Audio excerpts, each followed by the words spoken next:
I do as a cheat way, I don't make my milk and then I put it in the blender. I take my 1.5 cups that I need, and you'll see I put in about 1/4 cup of my nuts that I'm going to use. Then I'm going to measure my water in the same cup,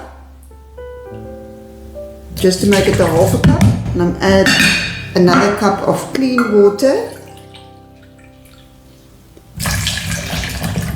and that will automatically make the nut milk while I am blending the mixture. We're going to do this in the Vitamix blender, or if you have a high-speed blender, and we need to blend this till completely smooth. You don't want any pieces of nuts in there.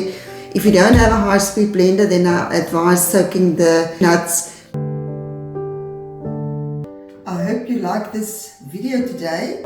Remember to subscribe if you don't want to miss out on future content. Take care of your health. It's precious.